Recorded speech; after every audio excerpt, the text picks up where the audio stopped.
Hello दोस्तों, आज हम देखेंगे hello Deutsch for class 8। Okay.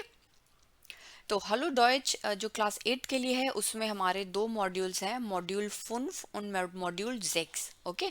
Module 5 का जो टॉपिक है वो है क्रांक गेसुंड उनगेसुंड।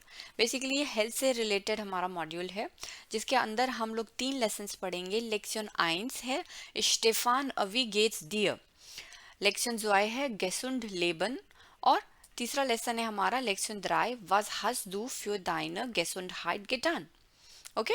इसी तरीके से मॉड्यूल 6 में हमारा जो मेन टॉपिक है वो रहेगा mind start fear till minor fear vendor, जिसके अंदर हम लोग 3 लेसन देखेंगे। लेक्शन 1 वो इस्ट टीना, लेक्शन 2 हसदू लुस्ट इन स्कीनो सुगेन, और लेक्शन 3 ऑर्डनुंग मुस जाइन। ओके। तो ये है मॉड्यूल 5 और मॉड्यूल 6, हमने ओवरव्यू ले लिया है। आज हम जो इस वीडियो में देखेंगे वो है हमारा लेक्शन 1 स्टेफान वी गेट्स डियर। ओके। तो जल्दी से इसको स्टार्ट करते हैं। अब देखते हैं नंबर 14, जिसका क्वेश्चन है स्पील्ट मिनी डियलॉग वी इन den Beispielen। ओके। तो यहाँ पे हमको एक मिनी डायलॉग दिया हुआ है एग्जाम्पल में, और हमको वो चीज़ देखनी है। इस जो पहले हम लोग डायलॉग इसके पढ़ लेते हैं, ठीक है। तो आ है मुटी इश हाब Kopfschmerzen। मुटी इश हाब Kopfschmerzen। वो बच्चा कह रहा है मम्मी मुझे जो है सर में दर्द हो रहा है।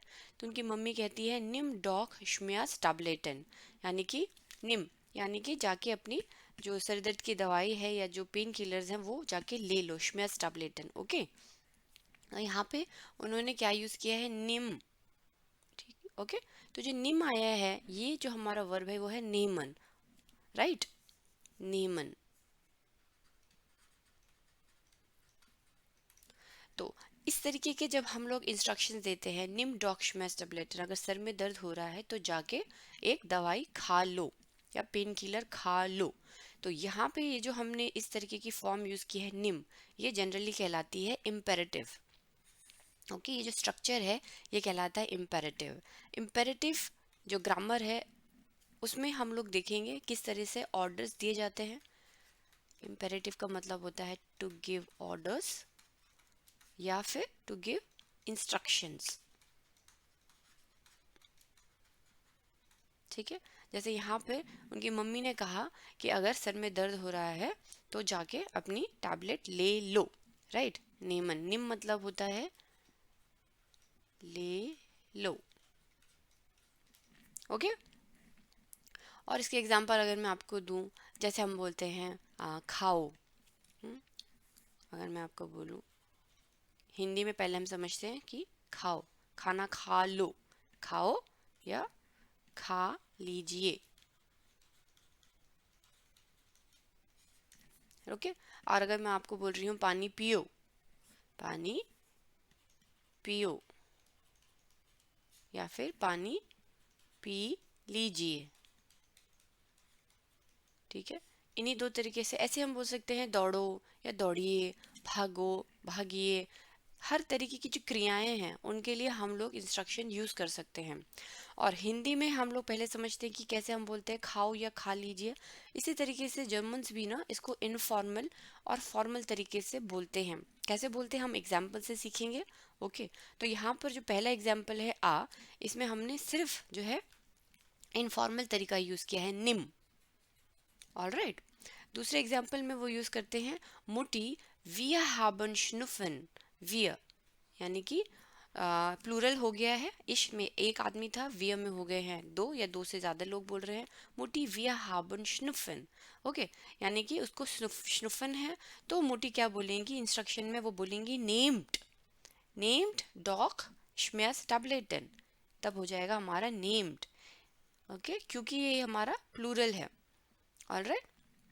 तो ये हम लोग कैसे चेंज करेंगे कि कब सिंगुलर में कैसे करना है और प्लूरल में कैसे करना है, वो हम अब इस एक्सरसाइज से सीखेंगे।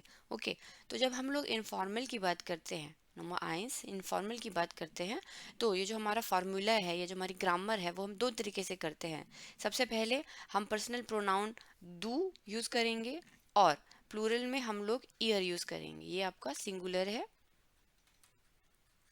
सिंगुलर में जैसे हम लोग लिखते हैं ना, इश, दू, राइट, तो और एयरजीएस,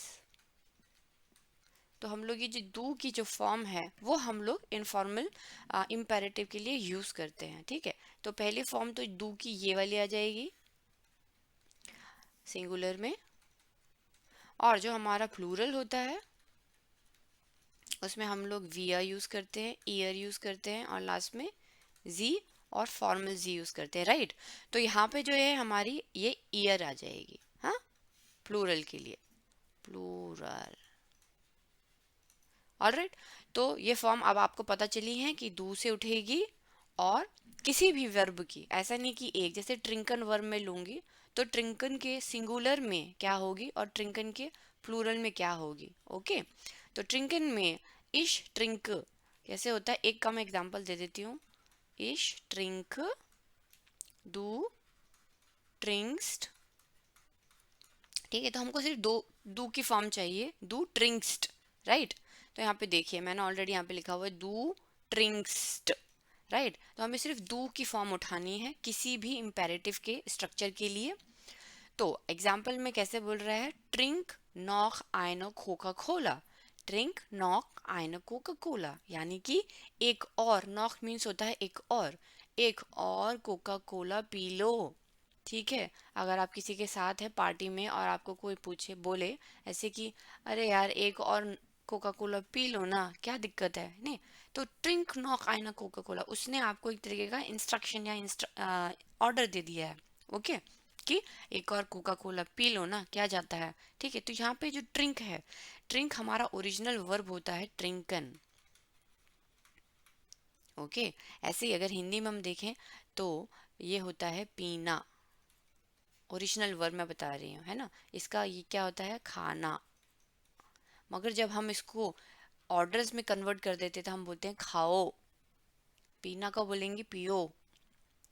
और एग्जांपल दूं, जैसे रन हो गया दौड़ना, दौड़ना, ओके। तो इसका क्या हो जाएगा, दौड़ो, भागना, क्या हो जाएगा, भाग या भागो, राइट। और अगर बहुत अच्छे तरीके से बोलेंगे तो बोलेंगे भागिए, है ना। दौड़ो का हो जाएगा दौड़िए, इधर लिख देती हूँ मैं, दौड़िए, ठीक है। तो ये देखिए यहाँ पर भी हमारा जो है पूरा वर्ब ये है दौड़ना, और इसका अगर हम लोग और अच्छे तरीके से बोलें तो इनफॉर्मल हो जाएगा दौड़ो, और फॉर्मल अगर मैं बात करूँ तो हो जाएगा दौड़िए, ये थोड़ा सा और तहजीब से हम बोलेंगे ना, दौड़िए, खा लीजिए, पी लीजिए, भागिए। और जैसे फिल्म है भाग मिल्खा भाग, उसमें भी तो इंस्ट्रक्शन ये भाग मिल्खा भाग, है ना, भाग या भागो मिल्खा भागो, राइट। तो यहाँ पे आप देखिए ये सब चीज़ हम अपनी ग्रामर में, हिंदी ग्रामर में भी यूज़ करते हैं और इंग्लिश में भी होता है, मगर अगर हिंदी से समझेंगे ना तो एग्जैक्ट जर्मन लैंग्वेज में भी ऐसा ही होता है जैसे हम लोग हिंदी में बोलते हैं, ओके। तो इस एग्जांपल से आपको समझाने का ये मतलब है कि ओरिजिनल फॉर्म जो है वर्ब की ये है ट्रिंकन। तो जब हम लोग इनफॉर्मल बनाएंगे तो हम लोग पहले डू का जो कॉन्जुगेशन है वो हम ढूंढेंगे, तो हो जाएगा डू ड्रिंक्स। तो इसका फॉर्मूला क्या होता है, फॉर्मूला यही होता है, यहाँ पे फॉर्मूला लिखा हुआ है, इसको मैं एक बारी पढ़ के समझा देती हूँ आप लोगों को। फॉर्मूला होगा दास पर्सनल या पर्सोनाल प्रोनोमेन उंट एस टी फेल्ट वेग, वेग का मतलब होता है निकल जाना, वेग, वेग मीन्स निकल गया, ओके। दास पर्सोनाल प्रोनोमेन, अब यहाँ पे पर्सनल प्रोनोमेन क्या है हमारा, डू। तो वो कह रहा है दास पर्सोनाल प्रोनोमेन यानी कि ये, उंट, एंड, और क्या चीज चली जाएगी, एस टी, एस्टे फील्ड वेग, एस्टे यानी कि ये, एस्टे फील्ड वेग, वेग यानी कि हट जाएंगी, तो अब ये मैं हटा दूंगी ऐसे, ये हट जाएगा, एस्टे हट जाएगा, फॉर्मूला बना रहे हैं हम लोग, राइट, इसको ध्यान से अब देखना।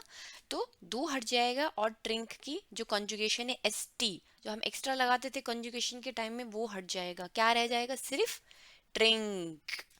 तो यही हमारा फॉर्मूला है। जब भी हम इनफॉर्मल की बात करेंगे तो हमको डू के साथ पहले उसकी कॉन्जुगेशन देखनी है कि ओके डू ट्रिंक्स्ड होता है, मगर जब मैं इसको इम्पेरेटिव बनाऊंगा तो मेरे को इसका डू हटा देना है और एस टी हटा देना है, तो जो भी स्टेम बचेगी वो हमारा इम्पेरेटिव होगा। ठीक है, इस केस में ट्रिंक नॉक आयन कोका कोला इसी तरीके से आया है, ट्रिंक नॉक आयन कोका कोला। ऑलराइट, और एग्जाम्पल से देखते हैं। जैसे यह है बे निम डॉक श्म्यर्स टैबलेटन, हमकी मम्मी ने क्या बोला था ये पहले एग्जाम्पल में, निम डॉक श्म्यर्स टैबलेटन, यानी कि अपनी जाके जो है पेन किलर्स या फिर दर्द की जो दवाई है वो जाके ले लो निम। अब ये कहाँ से आया, तो सबसे पहले हम क्या करेंगे, कॉन्जुगेशन में जाएंगे। इसका ओरिजिनल वर्ब क्या होता है, नेमन, है ना, ये आपको पता है, कई बार हमने देखा है नेमन उसका ओरिजिनल वर्ब होता है। उसके बाद इसका कॉन्जुगेशन कैसे बनता है, इश नेम दू निम्स्ट, रिमेंबर दू के साथ आता है निम्स्ट। तो आप इस केस में भी क्या होगा, दू हमको हटा देना होगा, ये हट जाएगा, और इसका जो एस टी है वो भी हट जाएगा, तो क्या रह जाएगा, सिर्फ स्टेम रह जाएगी निम। तो ये जो निम आया है यहाँ पे, ये जो निम आया है ना वो इसी से उठ के आया है, राइट, दू निम्स्ट, दू निम्स से बन जाएगा हमारा निम। ओके, निम डॉक श्मेल्सन टैबलेटन, यानी कि दवाई ले लो। और एग्जाम्पल अगर हम इसका देखें, आरबाइटन एक वर्ब आपने ऑलरेडी क्लास 8 तक सीखा हुआ है। आरबाइटन का मतलब होता है टू वर्क, काम करना, आरबाइटन। ओके, ये वर्ब आपने देखा हुआ है, काम करना। अब यहाँ पे क्या कह रहे हैं, arbeite nicht so viel, arbeite nicht so viel, इतना ज़्यादा काम मत करो, है, यहाँ पे क्या हो जाएगा, करो। जैसे यहाँ पे तो है ट्रिंग नॉक आयना खोला कोका कोला, यानी कि ये हो जाएगा हमारा पियो। दूसरा है हमारा निम, यानी कि वैसे तो ये इसका मतलब होगा ले लो, है ना, क्योंकि खाने का क्या होता है एसन, हम तो वैसे बोलते हैं दवाई खा लो, पर अगर मैं एग्जैक्ट मीनिंग देखूं तो ये बोलेंगे दवाई ले लो। ठीक है, तो यहाँ पे है दवाई ले लो, है ना। पियो के साथ हो जाएगा कि कोका कोला, कोका कोला पियो, है ना, इसमें हो जाएगा दवाई ले लो।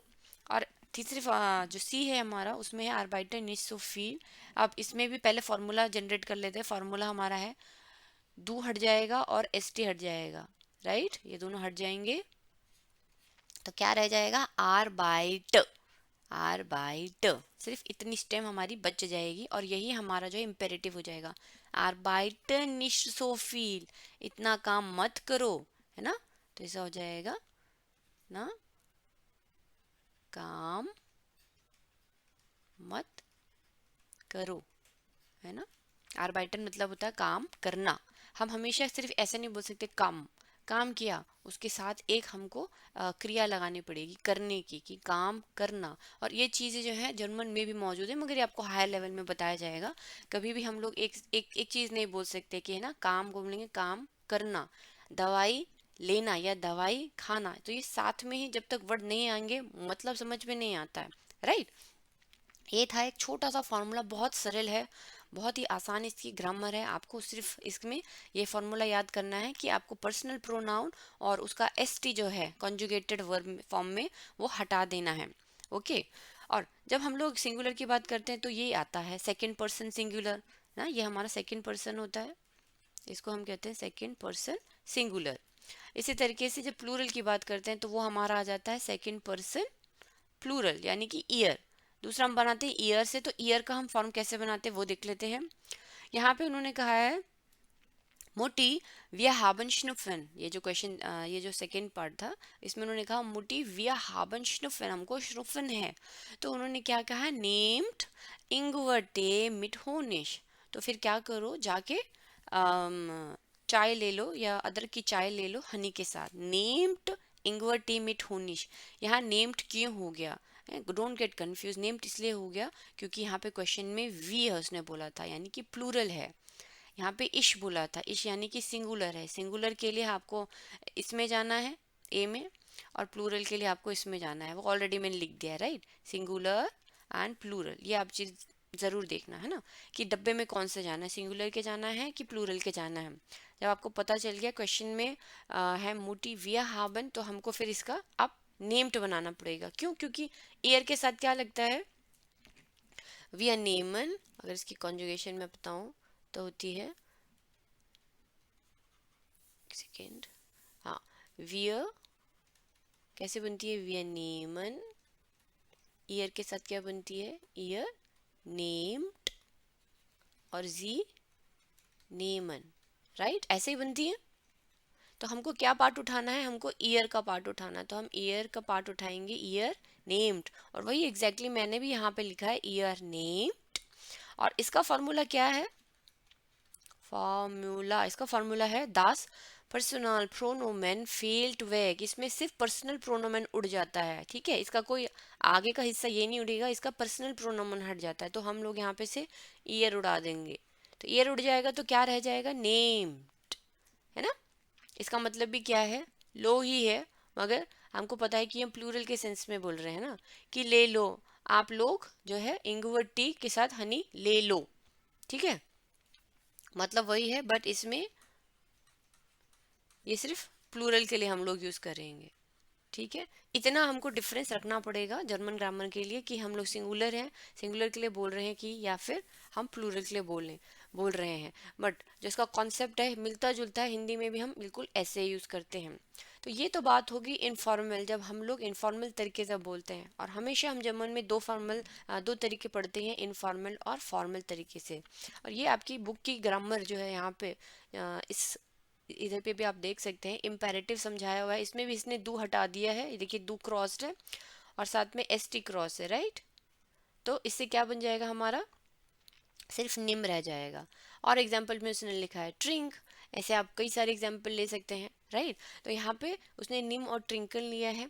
और ईयर यहाँ पे, अब ये प्लूरल का इसने इसने प्लूरल की बात की है, ये सिंगुलर था, पहला वाला जो था वो सिंगुलर था, दूसरा प्लूरल है, और तीसरा जो है जी नेमन, ये हमारा क्या है, फॉर्मल है, ठीक है। फॉर्मल अभी हम देख लेते हैं, ओके।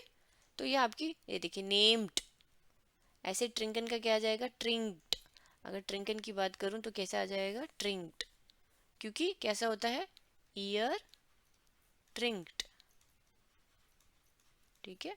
तो इस केस में ईयर हट जाएगा और रह जाएगा सिर्फ ट्रिंक्ड, ओके। और इसमें जो ये हमारा एक एक्सक्लेमेशन साइन लगता है, जब भी हम लोग इम्पेरेटिव के लिए लगाते हैं, कहाँ लिखूँ, यहाँ पे लिख देती हूँ, राइट। या हम हमेशा एक एक्सक्लेमेशन यूज़ करते हैं। इसको जो है जर्मन में कहा जाता है ऑस रूफ जाइशन, ऑस रूफ जाइशन, ओके, ऑस रूफ जाइशन। तो जहाँ पर भी आप ये देखेंगे, आप समझ लीजिए कि ये हमारे इम्पेरेटिव्स में है, ऑलराइट। तो ये हमने देखा इनफॉर्मल। अब देख लेते हैं सेकंड स्लाइड में फॉर्मल हम लोग कैसे बनाते हैं। फॉर्मल बहुत आसान है, ये देखिए यहाँ पे इन्होंने ऑलरेडी लिखा हुआ है जी नेमन, तो हो जाएगा नेमन जी। चलिए एग्जाम्पल से देख लेते हैं, अगर वहाँ कंफ्यूजिंग लग रहा है आपको। नेमन जी बिटर हुस्टन जाफ्ट, नेमन जी। अब ये हमारा जो थर्ड पार्ट है, ये हमारा फॉर्मल है, ओके। क्या एग्जाम्पल है, हेड डॉक्टर, यानी कि डॉक्टर जी, इश हाबा हुस्टन, मुझे जो है कफ हो रहा है, इश हाबा हुस्टन। तो वो बोल रहे हैं नेमन जी, नेमन जी। अब यहाँ पे कैसा, बहुत रिस्पेक्ट के साथ बोला जा रहा है। तो पहले, सबसे पहले हम देखेंगे कि जी नेमन, अभी मैंने आपको बताया, वियर नेमन, ईयर नेम्ड, और जी के साथ क्या आता है, जी, और फॉर्मल वाला जो आता है जी, क्या आता है, नेमन, है ना। हमेशा इसकी साबुत फॉर्म आती है, ये नेमन होता है और ये भी नेमन होता है। तो देखिए, ये जो आपका जी नेमन है, ये हमेशा इसको आप हाईलाइट करना, कभी कंफ्यूज नहीं होंगे, है ना। यहाँ पे भी ये चीज़ है, तो ये वाला पार्ट जो है वो यहाँ पे आया है हमारा, तो इसीलिए मैंने यहाँ पे लिखा है जी नेमन, ठीक है। ये और ये वाला जो है सेम है, जी नेमन। मगर जब हम उसको फॉर्मल बोलते हैं और इसको ऑर्डर बना देते हैं, तो ये आपस में इंटरचेंज हो जाती हैं, राइट। क्या हो जाएंगी, नेमन जी, क्योंकि हम इसको ऑर्डर दे रहे हैं, नेमन जी बिटर, है, प्लीज टेक कफ सिरप, कृपया खांसी की दवाई ले लीजिए। अब फॉर्मल में ये बहुत रिस्पेक्ट, सुनने में बहुत अच्छा लगता है। जैसे हम लोग हिंदी लैंग्वेज में बोलते हैं कि ये आप खा लीजिए प्लीज़, है ना, प्लीज़ लगाना, इस तरीके की फॉर्म में बोलना बहुत अच्छा लगता है सुनने में। बहुत अच्छी फॉर्म है, इसको आप प्रैक्टिस कीजिएगा अपने टीचर्स के साथ। जब आप बोलते हैं तो आप उनसे इस तरह से बात कर सकते हैं, ठीक है। जैसे अगर मैं लेज़न, सिर्फ लेज़न की बात करूं, पढ़ना, ठीक है, तो आपने कई बार ऐसे लिखा होगा, सुन पढ़ा होगा, लेज़न जी बिटर, लेज़न जी बिटर यानी कि पढ़िए, पढ़िए, है ना। ये आपका हो गया हमारा फॉर्मल। भाई एग्जाम्पल आपको दे रही हूँ। या फिर आप अगर बोलते हैं लीज देन टेक्स्ट या लीज माल, पढ़ो, एक बारी पढ़ो, लीज माल, है ना। तो ये लेजन बनता है, लेजन जी, और लीज, लीज जो होता है वो हो जाता है हमारा पढ़ो, ठीक है। ये हमारा हो जाता है इनफॉर्मल। अब ये लीज कैसे होता है, अगर मैं आपको एग्जांपल बताऊं तो कैसे होता है, इश लेज दू लीस्ट, है ना। तो ये दो लीस्ट से क्या हो जाता है हमारा, इसमें एस टी हटता है, इसमें टी हट जाता है, नहीं तो सिर्फ ली बोलना पड़ेगा, है ना। तो उसका भी हमको ध्यान रखना है, तो हम बोलते लीज डेन टैक्स, ठीक है, इसमें टी हट जाता है, लीज है। ठीक है, exceptions are always there, but जब आप इसको पढ़ते जाएंगे ना तो आपको इसकी समझ होने लगी कि ये कब क्या हटेगा। ओके, स्टार्टिंग में सब चीज़ प्रॉब्लमेटिक लगता है, पर धीरे धीरे प्रैक्टिस के साथ ये आपको अच्छा लगने लगेगा। आप ऐसे बोल सकते हैं लेजन जी डेन टेक्स्ट बिटर, या इस टेक्स्ट को पढ़िए, या फिर आप बोल सकते हैं लीज डेन टेक्स्ट बिटर। और बिटर लगाने के बाद तो बहुत ही मज़ा आ जाता है, सुनने में बहुत अच्छा लगता है कि आप किसी को प्लीज़ करके बोल रहे हैं। ओके, आई होप कि आपको फार्मूला समझ में आया होगा। यहाँ पे इस तरीके से नेमन जी, नेमन जी, अगर आपको हुस्टन है, नहीं फिर से एक हमारा सिंगुलर फॉर्म में है, नेमन जी बिटर हुस्टन जाफ्ट। अगर आपको हुस्टन हो रही है तो आप हुस्टन जाफ्ट ले सकते हैं, राइट। या फिर हाँ, नेमन जी बिटर हुस्टन जाफ्ट, ich habe हुस्टन, तो नेमन जी बिटर हुस्टन जाफ्ट, प्लीज टेक कफ सिरप, कृपया खांसी की दवाई ले लीजिए। फॉर्मूला आपको समझ में आया। सबसे पहले आपको अगेन कॉन्जुगेशन फॉर्म देखनी है, कॉन्जुगेशन जी की, क्योंकि हमको पता है कि ये जो एस कैपिटल में लिखा जाता है ये हमारा हुफलिश फॉर्म है, हमारा फॉर्मल है, इसलिए जी नेमन। मगर जब हम उसको ऑर्डर देंगे यहाँ पे, जब हम इसका इम्पेरेटिव बनाएंगे तो हो जाएगा, इंटरचेंज हो जाएगा आपस में, और हो जाएगा नेमन जी, नेमन जी बिटर हुस्टन जाफ्ट। ओके, तो यही हमारा जो है इम्पेरेटिव केस है। इवन यहाँ पे आपका जो क्वेश्चन है स्पील्ड, अगर आप बहुत दूर ना जाएं, यहीं देखिए स्पील्ड मिनी डियलोग वी इंडियन बाई स्पील, तो ये स्पील्ड जो है ना ये भी एक तरीके का इम्पेरेटिव ही है, स्पील्ड। अब ये किससे आया है, ये अगर मैं यहाँ पे जाऊँ, ये स्पील्ड यहाँ से आया है, ये वाला, है ना, स्पील्ड। और क्योंकि काफ़ी सारे लोगों को इंस्ट्रक्शन दी जा रही है, इसीलिए जैसे बोलेंगे ईयर स्पील्ड, है ना, तो ये यहीं से आया है, ईयर स्पील्ड, स्पील्ड मीनी डायलॉग वी इंडेन बाय स्पीलन। और कई बार मैंने अपने वीडियोस में बताया है कि ये इम्पेरेटिव है, आगे पढ़ाऊंगी, तो आज वो समय है जब हम इसको डिटेल में पढ़ रहे हैं इम्पेरेटिव को, और बहुत ही आसान है ये। ओके, तो ये जो दो चीज़ें थी हमारी फॉर्मल और इनफॉर्मल में, ये थी इम्पेरेटिव का। और बेसिकली इम्पेरेटिव हम और कहाँ यूज़ करते हैं, तो मैं आपको एक एग्जांपल देती हूँ। जैसे रेसिपीज़ हम बनाते हैं, है ना, खाना बनाते हैं, तो यूट्यूब पे आप आमतौर पे देखते होंगे जो लोग इंस्ट्रक्शन देते हैं या फिर कोई चीज़ बताते हैं। अगर मैं एग्जांपल के लिए लूँ, गाजर का हलवा कैसे बनेगा, तो सबसे पहले गाजर को जो है छील लीजिए या छील लें, है ना। तो पील दी कैरेट्स, तो ये हमारा एक इंस्ट्रक्शन है कि सबसे पहले इसको छीलें, गाजर को छीलें। उसके बाद नंबर 2 पे क्या करेंगे कि गाजर को पानी में धो लें, या फिर गाजर को पानी में धो लीजिए, है ना, ये एक और इंस्ट्रक्शन है। तीसरा, इसको छोटा छोटा चॉप कर लीजिए, या मिक्सर ग्राइंडर में इसको थोड़ा सा चॉप कर लीजिए या चॉप कर लें, है ना, ये भी इंस्ट्रक्शन हो गया।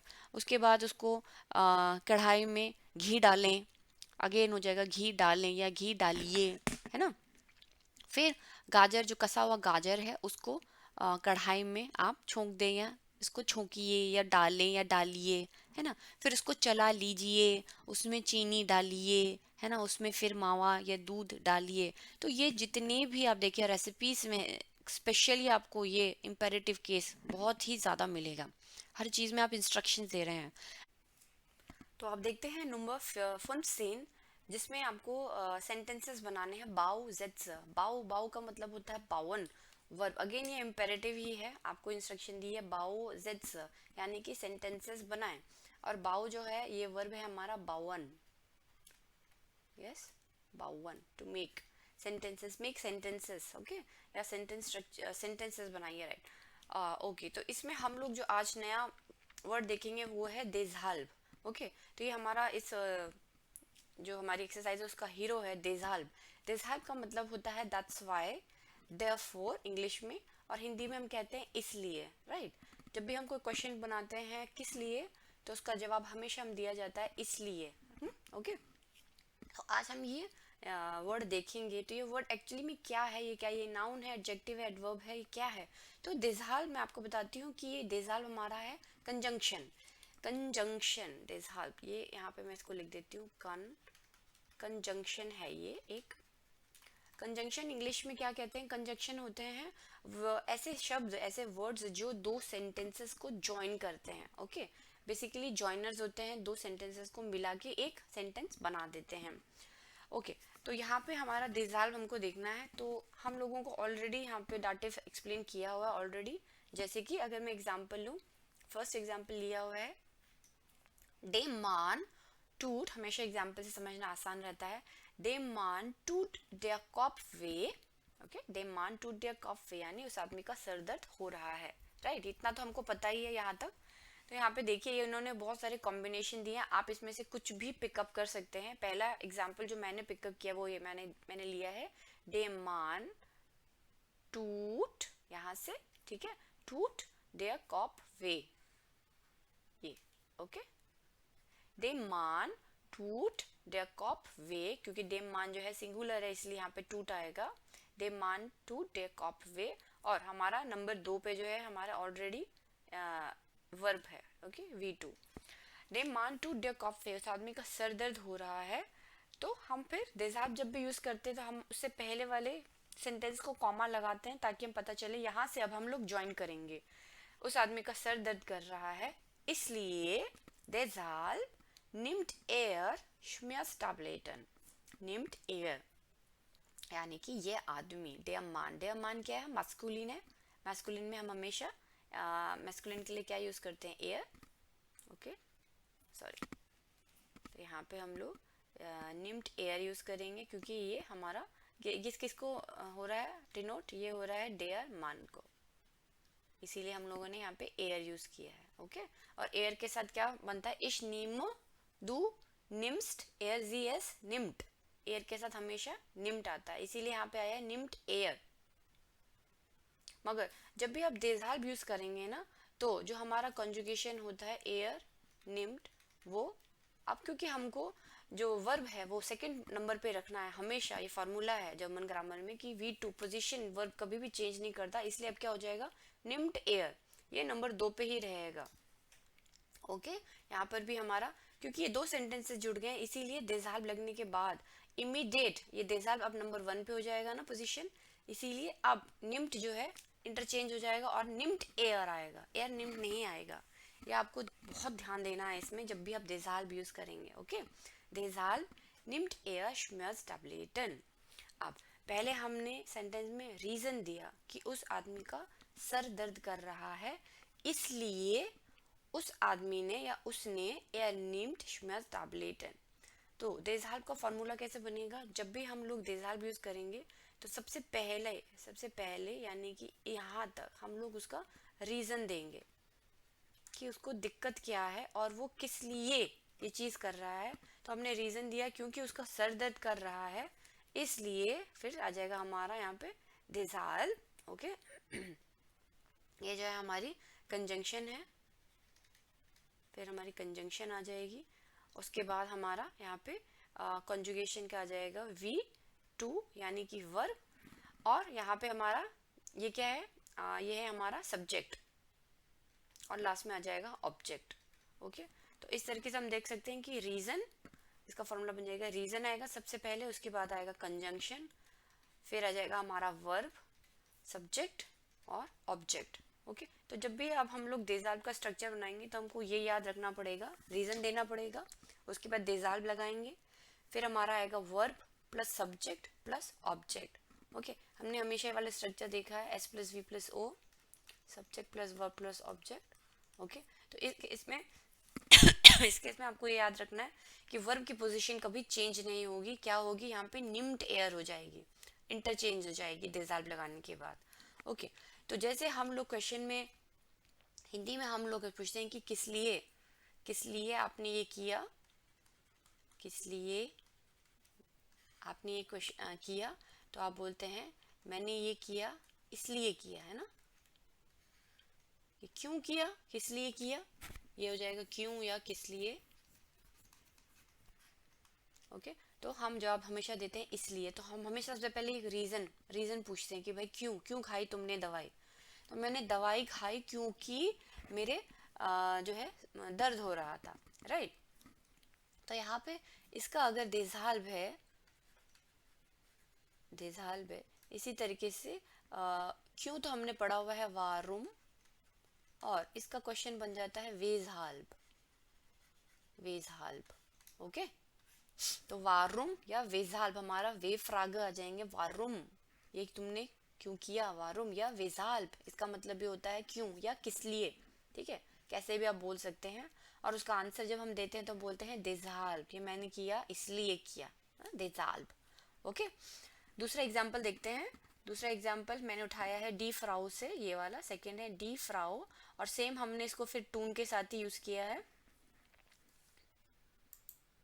डी फ्राउ, और सेम हमने यूज किया टून के साथ, डी फ्राउ टूट डे बाउख वे। अब लेडी का जो है पेट दर्द कर रहा है, डी फ्राउ टूट डे बाउख वे। ओके, तो जो अगर उनका बाउख वे कर रहा है, पेट दर्द कर रहा है, यहाँ पर भी ये V2 है हमारा, ऑलरेडी हाईलाइटेड है, राइट। डी फ्राउ टू डे बाउख वे deshalb, इसलिए क्योंकि उनका पेट दर्द कर रहा है, रीजन पहले हमने दे दिया, कॉमा कॉमा लगाना बहुत जरूरी है, कॉमा deshalb इसलिए, निम्त जी, अब लड़की है, डी फ्राउ है, लेडी है, इसलिए हमने अब जी लगाया है यहाँ पे, निम्त जी। अब ये देखिए यहीं पे होता है ना हमारा एयर जी एस, एयर होता है, जगह नहीं होने की वजह से मैं थोड़ा सा उल्टा लिख रही हूँ, air G S. Okay, air G S, मगर इसका कॉन्जुगेटेड फॉर्म क्या होता है, निम्ट, deshalb nimmt sie, यहाँ पे जी जो है डी फ्राउ के लिए यूज हुआ है। ओके, ये आपको ध्यान देना है, ये तो चेंज करना ही है, साथ में उसको भी देखना है कि आगे मैंने लड़के के बारे में बोला है कि लड़की के बारे में बोला है, ठीक है, नहीं तो नंबर यहाँ पे फिर कट हो जाएंगे। deshalb nimmt sie Schmerztabletten, और इसलिए जो है वो दर्द की दवाई खा रही हैं, पेन किलर खा रही हैं। ओके, तीसरा एग्जाम्पल देखते हैं डेन किंडन, अभी हमारा प्लूरल है। ओके, डेन किंडन, और हमने हमेशा डाटिव में देखा था प्लूरल में क्या बन जाता है, डेन प्लस एन, ठीक है, तो इसीलिए आ जाएगा डेन किंडन, एक एक्स्ट्रा एन है यहाँ पे, डेन किंडन प्लूरल भी है साथ में, तो अब क्या लगेगा, टूट की जगह लगेगा टून, डेन किंडन टून डी ऑगन वे, ये भी प्लूरल है, यानी कि उन बच्चों के जो है आंखें दर्द कर रही हैं, डी ऑगन प्लूरल, इसका सिंगुलर बनता है दास आउग डी ऑगन प्लूरल। ओके, डेन किंडन टून डी ऑगन वे, बच्चों की आंखें दर्द कर रही हैं, कॉमा deshalb इसलिए, नेमन जी ऑगन ट्रॉपफन इसीलिए, दे आर टेकिंग, अब यहाँ पे जो जी आया है वो आया है हमारा दे, जी नेमन कैसे बनेगा यहाँ पे, जी और ये वाला जी नेमन, मगर इस पर्टिकुलर एग्जाम्पल में ये नहीं है, क्या है ये, जी मीन्स दे। ओके, क्योंकि उन बच्चों की आंखें दर्द कर रही हैं, इसलिए दे आर टेकिंग ऑर्गन ट्रॉफन। Okay, they are taking means नेमन जी, दे आर टेकिंग ऑर्गन ट्रॉफन, इसलिए आंखों की दवाई वो ये आई ड्रॉप्स ले रहे हैं, ऑर्गन ट्रॉफन यानी आई ड्रॉप्स। ओके, तो यहाँ पर आपको स्पेशली देखना है, यहाँ पे इन्होंने नेमन की सारी फॉर्म दी हुई हैं, देखिए डेन किंडन यहाँ से शुरू हुआ है, डेन किंडन, फिर टून, या टून डी ऑर्गन वे। उसके बाद आया देजाल, देजाल इसलिए, नेमन, नेमन जी, यहाँ पे छोटा एस लिखा हुआ है, इससे भी आप पता लगा सकते हैं कि दे ही है। देजाल नेमन जी ऑर्गन ट्रप्फन, ऑर्गन ट्रप्फन, फुल स्टॉप। ओके, तो इस तरीके से आप सेंटेंसेस बना सकते हैं, कुछ भी बना सकते हैं आप राइट। डे मान हट, हट ग्रिप, इस तरीके से, है ना। तो कुछ और एग्जांपल्स मैंने सेट किए हैं ताकि आपको उसको और बेटर समझ में आए। देसाल्ब का फॉर्म, जैसे कि अब हम लोग इश के साथ बना लेते हैं, है ना। इश हाब हुस्टन, यहाँ से अगर हम स्टार्ट करें, इश के साथ क्या लगती है, इश हाब, है ना, कंजुगेशन है, इश हाब, लेट्स सपोज हुस्टन, इश हाब हुस्टन, ओके, मुझे हुस्टन है। देज़हाल्ब इसलिए, पहले मैंने रीजन दिया कि मुझको क्या है, मुझको जो है हुस्टन है और मुझे जो है कफ है। देज़हाल्ब नेम इश, अब यहाँ पर हम लोग इश ही लगाएंगे क्योंकि हमने पर्सनल प्रोनाउन लिखा हुआ है, मैं अपने ही बारे में बोल रही हूँ। मेरे को, मुझे जो है कफ है, इसलिए मैं जो हूँ कफ सिरप ले रही हूँ। नेम इश, अब हुस्टन, देज़हाल्ब नेम इश हुस्टन ज़ाफ्ट, फुल स्टॉप। ओके, यहाँ पे आपको कॉमा देना है एक, इश हाबो हुस्टन। अगर आप सेंटेंस अलग से भी पढ़ेंगे ना, इश हाबो हुस्टन फुल स्टॉप मार के, तो भी अपने आप में कंप्लीट सेंटेंस है, ठीक है। इसीलिए देज़हाल्ब जो है कंजंक्शन कहलाता है, दो सेंटेंसेस को मिला के कंप्लीट सेंटेंस एक मीनिंग देता है। पहले रीजनिंग देनी पड़ती है और उसके बाद हम बताते हैं कि हाँ, क्योंकि मुझको हुस्टन है, मुझे जो काम है या मुझे कफ हो रखा है, इसीलिए मैं जो है कफ सिरप ले रही हूँ, मैं ही ले रही हूँ। इश नेम, ओके, इश नेम दू निम्स्ट, है ना। ओके, उसके बाद नंबर फुन देखते हैं। नंबर फुन पे आपका विया हाबन, मैंने एग्जाम्पल लिया है। लेट्स सपोज विया हाबन, विया हाबन, अब आपको है श्नुपफन, विया हाबन श्नुपफन, हमको जो है कोल्ड हो रखा, विया हाबन श्नुपफन देज़हाल्ब। अब क्योंकि हमने यहाँ पे विया लिया है, राइट, विया लिया हुआ है हमने यहाँ पे पर्सनल प्रोनाउन, इसलिए हम लोग यहाँ पर भी विया ही यूज करेंगे, ये आपको जरूर ध्यान देना है, राइट। आगे पीछे दोनों सेम ही होना चाहिए सेंटेंस स्ट्रक्चर। विया हाबन श्नुपफन, हमको जो है कोल्ड है। देज़हाल्ब नेमन विया इंगवर टी, ओके, इसीलिए हम लोग जो है अदरक की चाय ले रहे हैं। देज़हाल्ब नेमन विया इंगवर टे, टी नहीं, सॉरी, इंगवर, इंगवर है ये, इसीलिए अजीब सा लग रहा है इसमें डब्ल्यू में खा गई हूँ। इंगवर टे, ओके, यहाँ पे देख लीजिए, यहाँ पे सही लिखा हुआ है इंगवर टे। कई बार होता है स्टूडेंट्स पॉइंट आउट करते हैं ये नहीं है वो नहीं है, तो हो जाता है लाइव वीडियोस शूट करते करते कई बार हो जाती है मिस्टेक, बट ऐसा नहीं है कि ध्यान नहीं हो, तो बाद में जब रिकॉर्डेड वीडियो भी देखो तो पता चलता है कि हाँ यहाँ पे ये चीज़ पॉइंट रह गई, तो प्लीज़ उसके लिए सॉरी। उसको आप छोटी छोटी चीज़ें इग्नोर कर सकते हैं, आप यहाँ पे हमेशा देख सकते हैं कि बाकी जगह पर उसको अगर सही तरीके से पढ़ाया गया है तो जो गलती होती है उसको आप इग्नोर कर दीजिए प्लीज़, है ना। ओके, तो उसके बाद आता है नंबर 6, डी ओमा हट ग्रिप। डी ओमा हट ग्रिप यानी कि जो हमारी दादी जी हैं, नानी जी हैं, उनको जो है वायरल हो रखा है ना? अब यहाँ पे क्योंकि हमने डी ओमा लिया है, इसलिए किस कैटेगरी में आ जाएंगी, एयर जी एस हट, राइट, इसीलिए यहाँ पे हट यूज हुआ है। यानी कि शी इंग्लिश में कैसे होगा, she has viral comma, that's why nimmt sie, that's why she takes aspirin, that's why she takes aspirin, या फिर she is, क्योंकि ये प्रेजेंट फॉर्म में है हमारी, इसीलिए हम बोल सकते हैं she is taking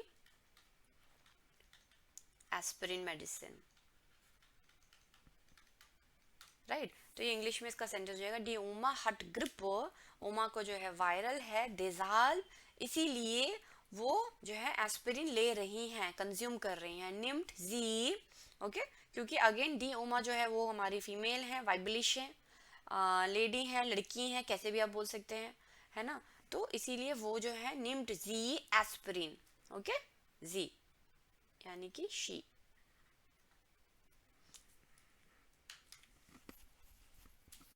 तो दोस्तों चलिए आगे बढ़ते हैं। अब देखते हैं नंबर 16। नंबर 16 यानी कि नंबर 16, ये क्या एक्सरसाइज है? लीज डी ब्रीफ und die Antworten von doctor Bender. लीज डी ब्रीफ, यहाँ पे अगेन देखिए लीज है ना, जैसे मैंने आपको बताया लीज, ये फिर से इम्पेरेटिव है। लीज डी ब्रीफ यानी कि चिट्ठियों को पढ़िए। ब्रीफ होता है हमारा चिट्ठी, ओके। लीज डी ब्रीफ, चिट्ठियों को पढ़िए, यहाँ प्लूरल में है। और दी एंटवर्टन, उसके आंसर्स भी पढ़िए फॉन डॉक्टर बेंडर। तो ये जो है 1 2 3 यहाँ पे ऑलरेडी दिया हुआ है। 1 2 3 ये सारी चिट्ठियां हैं जो लोगों ने भेजी हैं। जैसे पहली पहली जो चिट्ठी है, जो ब्रीफ है, वो भेजा है, ब्रीफ कहते हैं चिट्ठी को ना, ओके। तो ये जो ब्रीफ भेजा है, ये भेजा है यूटा श्मिट, जो कि बॉन से लिख रही हैं। बॉन एक शहर है जर्मनी का, यूटा श्मिट लिखती हैं वहां से पहली चिट्ठी। दूसरी चिट्ठी लिखी है नंबर जॉय इस काटिया जाइड्स, काटिया जाइड्स, जो आती है म्यूनशन से यानी म्यूनिक से।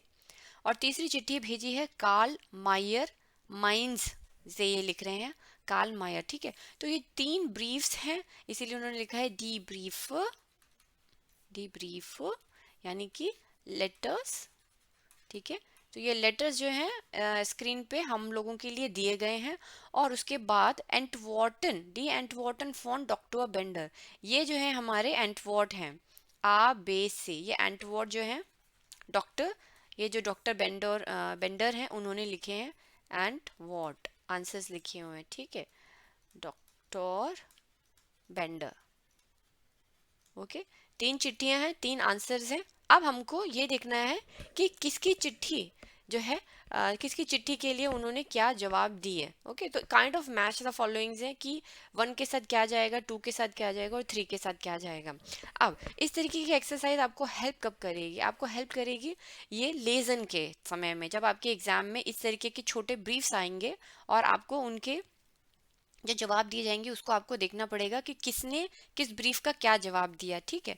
तो ये बेसिकली आपकी एग्जाम्स के लिए तैयारियां हैं। और ये इस चैप्टर का लास्ट एक्सरसाइज तो नहीं, इसके बाद एक ईमेल श्राइबन रह गया है। तो यहाँ पर जो है हम लोग लेजन की प्रैक्टिस करेंगे, ओके। लेजन एक्सरसाइज है ये हमारी। लेजन, लेजन यानी कि एक तरीके का पैसेज रीडिंग जो होता है, ओके। पैसेज रीडिंग जैसे इंग्लिश में आता है, इसी तरह से आपके एग्जाम में भी ये जो है आप आएगा, क्योंकि अब आप हायर क्लास में आ गए, क्लास 8 में आ गए हैं, ओके। तो ये हम लोग प्रैक्टिस करेंगे। और क्योंकि ये टेक्स्ट बहुत बड़ा है, इसको हम लोग स्मॉल बाय चंक देखेंगे, एक एक करके, ताकि आपको ये क्लियर भी हो और ये अच्छे से हम लोग इसको इन डिटेल पढ़ेंगे, ओके। तो चलिए स्टार्ट करते हैं इसको। सबसे पहले इसका फर्स्ट पैराग्राफ देखते हैं जो स्टार्टिंग में लिखा गया है। इसमें क्या वोकैबुलरीज हैं और क्या क्या हम लोगों को नया सीखने को मिलेगा, है ना, वो हम देख लेते हैं। तो सबसे पहले आता है डी माइनुंग डेज आर्ट्सटेस। डी माइनुंग डेज आर्ट्सटेस यानी कि डी माइनुंग, माइनुंग का मतलब होता है, डी माइनुंग का मतलब होता है ओपिनियन, विचार। दी ओपिनियन यानी कि आपका क्या विचार है। तो ये सारे जो है विचार हैं। डी माइनुंग, इसका टॉपिक दिया डी माइनुंग डेज आर्ट्सटेस यानी कि दी ओपिनियन ऑफ द डॉक्टर। अगर मैं इसे इंग्लिश में कहूँ तो ये हो जाएगा दी ओपिनियन ऑफ द डॉक्टर, ठीक है। द ओपिनियन ऑफ द, डेस आर्ट्सटेस का मतलब होता है ऑफ द डॉक्टर। ये आपका, ये जो आप देख रहे होंगे कौन सी फॉर्म है, क्योंकि अगर मैं कहूँ तो डेयर आर्ट्स होता है। यहाँ पे मैंने सारे नाउन्स लिखे हुए हैं। इस पूरे पैराग्राफ में जो भी न्यू नाउन्स हैं वो मैंने यहाँ पे लिख दिए हैं। डेयर आर्ट्स का मतलब होता है डॉक्टर, ओके।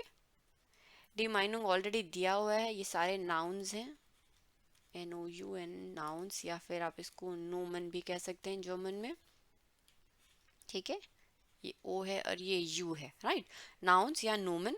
और डेयर आर्ट्स यानी होता है डॉक्टर। डी माइनुंग डेज आर्ट्स टेस्ट the opinion of the doctor यानी कि डॉक्टर का क्या विचार है, ओके। तो ये इस पूरे पैराग्राफ में हम ये टॉपिक दिया हुआ है, तो हम इसको थोड़ा भाई स्मॉल चंक्स में पढ़ेंगे। अब मैं ये बताना चाह रही थी आपको कि जो डेज आर्ट्सटेस है ये हमारी कौन सी ग्रामर है भैया, ये अब नया कुछ आ गया है ना। डेज आर्ट्सटेस जो है ये हमारा चौथा जो है केस है, फोर्थ केस, जिसको हम कहते हैं गैनेटिव केस, फोर्थ केस है जिसको हम कहते हैं गैनेटिव। ओके, जिसका मतलब होता है पोजेसिव केस। पोजेसिव केस, जैसे हम हिंदी में बोलते हैं का, के, की, है ना। तो यहाँ पर क्या है, डॉक्टर का विचार। डॉक्टर का विचार किसका माइनुंग है, किसका, किसके विचार हैं, डॉक्टर के। ये डॉक्टर के विचारों के बारे में ये हमारा पैराग्राफ है। ओके, तो 3 केसेस हम ऑलरेडी पढ़ चुके हैं, जिसमें आपका है नॉमिनेटिव, दूसरा है हमारा एक्यूजेटिव, डाटिव, और चौथा आपका ये हो जाएगा गैनेटिव केस। ठीक है, चौथा केस हम इसमें पढ़ने नहीं जा रहे हैं क्योंकि इन्होंने सेंटेंस में यूज़ किया है, तो मैंने उसको आपको बताना ज़रूरी समझा, बट हम डिटेल में नहीं जाएंगे। ओके, यहाँ पे सिर्फ आपको पता होना चाहिए कि डॉक्टर का विचार जो है यहाँ पे हमको दिया गया है। ओके, चलिए आगे पढ़ते हैं। Haben Sie Gesundheitsprobleme? Haben Sie Gesundheitsprobleme? वो पूछ रहे हैं क्या आपको शारीरिक कुछ प्रॉब्लम है या फिर सेहत से जुड़ी, अगर सेहत से, सॉरी शारीरिक तो कहना सही नहीं होगा, बट सेहत से जुड़ी हुई, बट सेहत क्या है, हमारे शरीर से ही रिलेटेड है, राइट। तो क्या आपको सेहत से कुछ प्रॉब्लम्स हैं? Haben Sie Gesundheitsprobleme? Fragezeichen. Brauchen Sie einen Rat? ब्राउखन जी आइनन राट। अब देखिए ये जो जिस तरीके की भाषा यूज की है ना, हाबन जी, ब्राउखन जी, ये सारे के सारे बहुत ही हफलिश तरीके से यूज किया ना। हाबन जी गेसुंडहाइट प्रॉब्लम, क्या आपको दिक्कतें हैं, प्रॉब्लम्स हैं। ब्राउखन जी आइनन राट, क्या आपको एडवाइस की ज़रूरत है। ब्राउखन जी मीन्स होता है you need, do you need any advice, do you need a advice. आइनन राट, देखिए राट यहाँ पे इंग्लिश वाला राट नहीं है, ये रैट आप समझे नहीं, बिल्कुल वो नहीं है। डेयर राट, दास प्रॉब्लम होता है, हमने यहाँ पे देखा दास प्रॉब्लम एंड डी प्रॉब्लेम। दास प्रॉब्लम कैसे बोलना है इसको, प्रॉब्लम। डेयर राट कैसे बोलेंगे आप, Problem, Problem, ja, no Problem. Ja, ich habe kein Problem. Danke. Problem, okay. Der Rat, Rat यानी कि advice, Rat, der Rat, okay सार अभी मैस्कुलिन है। डेयर राट, राट का मतलब होता है नसीहत देना, एडवाइस देना। तो वो पूछ रहे हैं ब्रॉकन जी आइनन राट, क्या आपको नसीहत की ज़रूरत है, क्वेश्चन मार्क। फ्रागन जी डॉक्टर बेंडर und er antwortet, तो आप डॉक्टर बेंडर से पूछ सकते हैं ना। फ्रागन जी डॉक्टर बेंडर und er antwortet, doctor Bender की एक मेल है इसीलिए हमने बोला er antwortet, और वो जवाब देंगे। श्राइबन जी अन, हर चीज में ऐसे देखिए haben जी, brauchen जी, schreiben जी, कितनी सुंदर ये सुनने में लगता है, दिखने में लगता है ना, बहुत बढ़िया। श्राइबन जी अन unsere Redaktion, श्राइबन जी यानी कि लिखें, श्राइबन जी अन unsere Redaktion। अब ये एक तरीके का इम्पेरेटिव यहाँ पे यूज़ किया, श्राइबन जी अन unsere Redaktion, यानी कि प्लीज़ आप हमारे ऑफिस में इसको लिखिए, अगर आपको किसी भी तरीके की कुछ प्रॉब्लम है, एडवाइस चाहिए तो हमको लिखिए, श्राइबन जी। और श्राइबन जी के बाद उन्होंने यहाँ पे अन लगाया है, श्राइबन जी अन। जब भी हम लेटर लिखते हैं या ईमेल लिखते हैं तो हम प्रपोजिशन क्या यूज़ करते हैं, अन। ये भी मैंने आपको पहले बताया हुआ है कि यहाँ पे जो टू एरिया होता है, ये जो सीसी वाला एरिया होता है, इसको हम कहते हैं अन ईमेल में, राइट। यहाँ पे आप अपना, जैसे इन्होंने ऑलरेडी दिया हुआ है फिट लेबन एट aol.de, है ना, इस पे आप दे सकते हो। तो ये हमेशा हमारा अन लिखा जाता है प्रपोजिशन, कि कहाँ पर लिखे, to reduction, to our office. अब रिडक्शन क्या होता है, रिडक्शन ये होता है हमारा डी रिडक्शन। सबसे पहले इसका आर्टिकल पढ़ेंगे, डी रिडक्शन यानी कि हमारा जो ऑफिस है। अब क्योंकि ये एक मैगजीन है, गेसुंड हाइट्स मैगजीन, इसीलिए हमने इसको एडिटोरियल ऑफिस, या आपको न्यूज़पेपर का भी ऑफिस हो सकता है, ठीक है। बट बेसिकली रिडक्शन का मतलब होता है जहाँ पर भी ये मैगजीन हैंडल की जा रही हैं, वहाँ पर आप अपनी चिट्ठियाँ भेज सकते हैं। ओके, तो उन्होंने चिट्ठी का जो एड्रेस है वो यहाँ पे इन्होंने दिया हुआ है, दास गेसुंड हाइज मैगजीन, और फिट उन गेसुंड, फिट उन गेसुंड उस मैगजीन का नाम है, फिट उन गेसुंड यानी कि फिट एंड हेल्दी गेसुंड, है ना। पोस्टफाख 3207, है ना। पोस्ट वाक क्या है, पोस्ट वाक क्या होता है, पोस्ट वाक मैं आपको बताती हूँ। पोस्ट वाक, पहले तो इसका आर्टिकल समझे। आर्टिकल होता है दास पोस्ट वाक। अब देखिए हर चीज़ में आर्टिकल्स ना याद करना बहुत मुश्किल हो जाता है एक समय के बाद। मैं अच्छे से समझ सकती हूँ क्योंकि मैंने भी पढ़ा है, तो मुझे मुझे उसका आइडिया है कि कितना डिफ़िकल्ट है। और ये धीरे धीरे ही आता है समय के साथ, ओके। बट आपको वो चीज़ का मतलब पता होना ज़रूरी है ना, पोस्ट फाक होता क्या है। तो पोस्ट ऑफिस आप सबने सुना होगा, हर जगह पे होता है, इंडिया में भी है। आप अगर किसी भी शहर में रहते हैं, दिल्ली, बॉम्बे, चेन्नई या फिर बेंगलुरु, कहीं पर भी आप रहते हैं तो हर जगह पे पोस्ट ऑफिसेस होते हैं। उसी को कहते हैं पोस्ट फाक, है ना। जब कोई चिट्ठी आती है तो पहले वो आपके जो नज़दीकी पोस्ट ऑफिस है वहाँ जाता है, फिर वहाँ से चिट्ठियाँ डिस्ट्रीब्यूट होती हैं आपके घरों पर। अगर आप जाके अगर कोई नहीं, लेट सपोज आप घर पे नहीं हैं और वो आपको नहीं पहुंचा पाता है, तो आप भी जाके पोस्ट ऑफिस से उसको कलेक्ट कर सकते होंगे ना। आई एम 100% श्योर आपको पता होगा पोस्ट ऑफिस के बारे। तो वही होता है दास पोस्ट फाक, है ना, कुछ अलग से नहीं है। ये हमारे पास भी है, हमारे इंडिया में भी होता है दैट्स पोस्ट फाक, ओके। तो उसमें जो नंबर होता है वो 4 नंबर होते हैं, द्राई, ज़्वाई, नॉइन, ज़ीबन। ये बदल जाता है, जैसे म्यूनिख का अलग होगा, बर्लिन का अलग होगा, राइट। और उसके बाद ये जो है हमारा ज़्वाई नुल नुल नॉइन द्राई, ये जो है हमारा पोस्टलाइट साल है, यानी कि पिन कोड है, ओके। और लास्ट में इसने लिखा है हम्बर्ग। तो ये कहाँ पे है, मैगजीन का जो ऑफिस है ये है हम्बर्ग में, ठीक है। तो यहाँ से लेके यहाँ तक जो है हमारा ये इन्होंने एड्रेस दिया हुआ है। तो यहाँ पर आप अपनी चिट्ठी जो है भेज सकते हैं।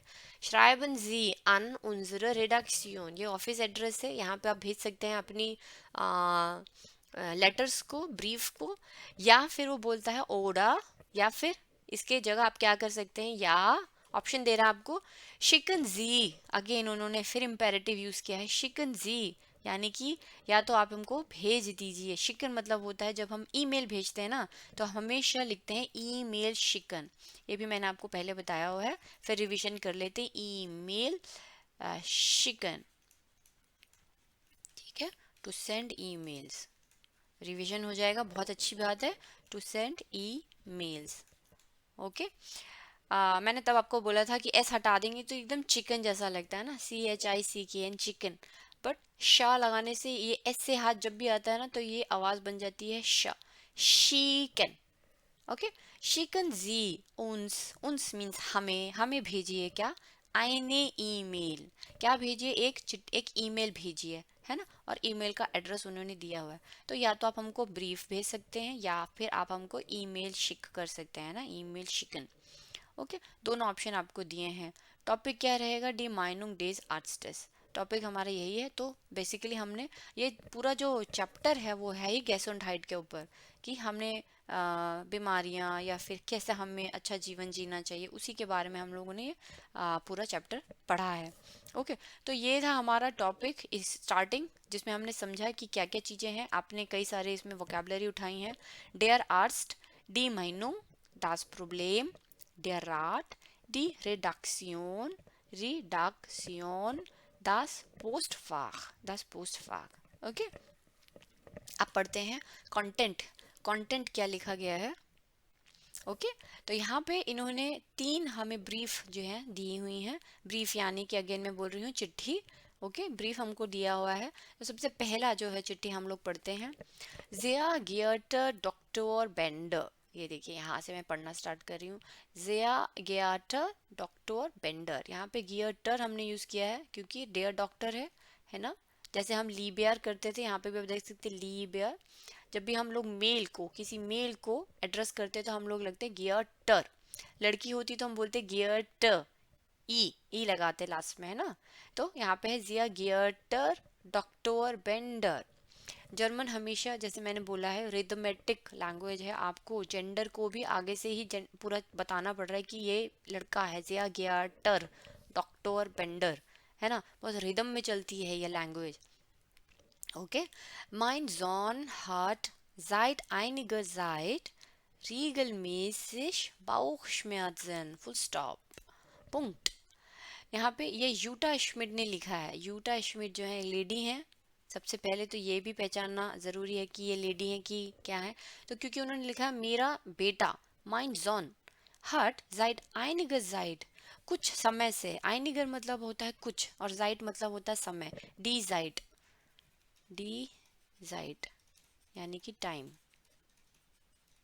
ठीक है, तो वो कह रही है मेरा लड़का जो है कुछ समय से रीगल मेसिश होता है रेगुलरली, रेगुलरली, रीगल मेसिश।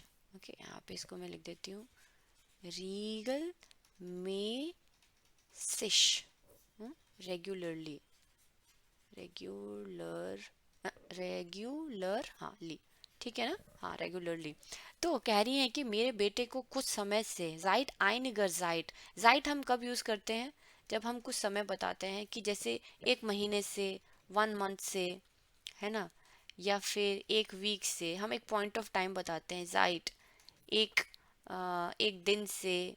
जैसे डॉक्टर पूछते हैं हाँ भाई कब से चल रहा है ये चीज़ें, है ना, कब से दर्द हो रहा है, तो हम बोलेंगे यार 1 महीने से चल रहा है, तो जाइट आइनिगर जाइट। या फिर हम ऐसे भी बोल सकते हैं जाइट आइन मोनाट, जाइट आइन मोनाट। ये बच्चे को बुखार कब से है, आप बोलेंगे जाइट ज़ोइटागन, 2 दिनों से जो है बच्चे को बुखार है, तो जाइट हम एक समय से उठाते हैं ना, इस दिन से हमको है। तो वो बता रही हैं कि मेरे बेटे को माइन जॉन हट जाइट आइनिगर जाइट रीगल मेसिश बाउक्सम्याजन, ये मेरे बेटे को कुछ समय से ना रेगुलरली पेट में दर्द रहता है। बाउक्सम्याजन तो आप समझते हैं, बाउक्सम्याजन पेट दर्द, है ना। तो मुझे मेरे बेटे को कुछ समय से प्रॉब्लम चल रही है। दूसरा सेंटेंस है मॉर्गन्स वेन एयर जोर शूल गेट, मॉर्गन्स, मॉर्गन्स मतलब होता है सुबह, है ना, मॉर्गन्स, मॉर्गन्स यानी होता है हमारा सुबह, मॉर्निंग, मॉर्निंग। अब बता रही है किस पहर में वो ज्यादा उभरता है, मॉर्गन्स वेन एयर जुर शूल गेट, वेन वेन सॉरी, यहाँ पे वेन एयर, एयर मतलब कि माइंड जोन, है ना, एयर, इसीलिए उसने लड़के के लिए यहाँ पे एयर यूज किया, पर्सनल प्रोनाउन। वेन एयर जोर शूल गेट, शूल मीन्स स्कूल, जब वो स्कूल जाता है, शूल गेट, गेट मीन्स गेहन से आया है यहाँ पे, है ना, गेहन, टू गो। जब वो स्कूल जाता है सुबह सुबह, इज एज बिजॉन्डर्स शिलिम, जब वो सुबह स्कूल जाता है ना, तब तो जो पेट दर्द है ना बहुत ही गंदा हो जाता है। शिलिम, शिलिम का मतलब होता है इज वेरी बैड, शिलिम, बैड। जैसे किसी का पेट दर्द हो रहा हो तो कैसी हालत हो जाती है, बहुत दर्द होगा ना, तो स्थिति बहुत ही दर्दनाक हो जाती है या बुरी हो जाती है, उसी को हम लोग बोलते हैं शिलिम। ओके, कैसे बोलेंगे, श्लिम, श्लिम, ना, शलिम, श्लिम, आई थिंक सो, ऐसे श्लिम एक साथ आना चाहिए, श्लिम, है ना। इस एस बिजॉन्डस श्लिम, बिजॉन्डस का मतलब होता है जब हम लोग किसी चीज़ एम्फोसाइज करते हैं तो हम लोग बिजॉन्डस यूज़ करते हैं कि बहुत ज़्यादा, बिजॉन्डस बहुत ज़्यादा जो है उसको सुबह स्कूल जाने के समय पे जो है बहुत ज़्यादा पेट में दर्द होने लगता है। फिर वो क्या कहती हैं, वी आर वारन शॉन बाय unserem Hausarzt. Wir waren means wir waren, wir waren means we were by unserem Hausarzt. We were by, ऐसे इंग्लिश में ऐसे बोलेंगे कि we went to our हाउस आर्स्ट, या हम अपने हाउस आर्स्ट मतलब कि घरेलू डॉक्टर जो है उनके पास हम गए थे। वी वारन शॉन, शॉन मीन्स ऑलरेडी, शॉन का क्या मतलब होता है, ऑलरेडी, है ना, ऑलरेडी हम अपने डॉक्टर के पास जा चुके हैं। वी वारन मीन्स पास्ट में बोला है, वी वारन, we were already by our house doctor. Punkt. Er hat gesagt, das ist Schulstress. Er hat gesagt, अब डॉक्टर के लिए हमने लिखा है er hat gesagt, यानी कि he has said, er hat gesagt, ये सागन से बना है, पार्टिसिप सो आए है, gesagt उसने बोला, यानी डॉक्टर ने बोला, उन्होंने बोला, das ist Schulstress, ये क्या है, ये सिर्फ स्कूल का स्ट्रेस है जो इसको पेट में दर्द हो जाता है। ओके, सुन के बहुत फनी लग रहा होगा कि स्कूल का स्ट्रेस जो है कैसे पेट दर्द में कन्वर्ट हो गया। दैट इज शूल स्ट्रेस, डेयर स्ट्रेस। ओके, और इंग्लिश में भी स्ट्रेस ही होता है ना, और प्रोनाउंसिएशन भी सेम है, बस आर्टिकल इसके साथ और जुड़ जाएगा, डेयर स्ट्रेस, कि जो है उसको जो स्कूल का स्ट्रेस है ये, और कुछ भी नहीं है। अब मम्मी चिट्ठी में लिख रही हैं इज दस इंग्लिश, क्या ये पॉसिबल है? मतलब उनको ऐसा विश्वास नहीं हो रहा कि पेट में दर्द हो जाना क्या ये स्कूल का स्ट्रेस हो सकता है, इज दस इंग्लिश। वो खुद ही हैरान है। और वो चिट्ठी इसीलिए लिख रही है डॉक्टर को कंफर्म करने के लिए कि सर ये जो क्या ये स्कूल का स्ट्रेस है, क्या ये पॉसिबल ऐसा हो सकता है, इज दस इंग्लिश। प्लीज़ मुझको एंटवर्ड कीजिए, प्लीज़ मुझको आंसर दीजिए, तो मैं समझूंगी इस चीज़ को, ठीक है। म्यूग्लिश मतलब होता है पॉसिबल, इज दस म्यूग्लिश, म्यूग्लिश होता है पॉसिबल। Okay, म्यूग्लिश possible. तो वो हैरान परेशान है और वो एक जवाब चाहती हैं, ठीक है। अब नेक्स्ट स्लाइड में इसको मैं मूव करती हूँ क्योंकि अब इसमें स्पेस नहीं रह गया। अब आ जाते हैं नंबर जॉय को पढ़ते हैं। ये वाला लेटर पढ़ते हैं। ये लेटर किसने लिखा है?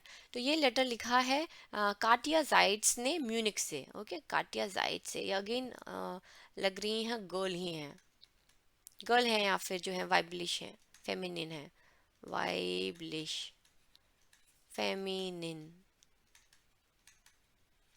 ठीक है। फीमेल कैसे भी आप इसको बोल सकते हैं, ठीक है। समझना है आपको कि ये फीमेल है। ली बेयर हेयर डॉक्टर, अगेन यहाँ पे इन्होंने ली बेयर यूज किया है क्योंकि डेयर डॉक्टर है ना, डॉक्टर। ली बेयर हेयर डॉक्टर। अब वो बताती हैं, चिट्ठी में लिखती हैं, इश हैव अ आइन प्रॉब्लम, हाँ मुझे एक प्रॉब्लम है, I have a problem. Was soll ich mit meinen Pickel machen? Was soll ich? Was soll ich मतलब what should I? इसका क्या मतलब होगा? Was soll ich? Was means what? Soll means should. I, sorry, I. Was soll ich mit meinen Pickel machen? What should I do with my pickle? का क्या मतलब होता है? pickle का मतलब होता है pimples. Okay, pickle. Sorry, I think so. Okay, their pickle. Their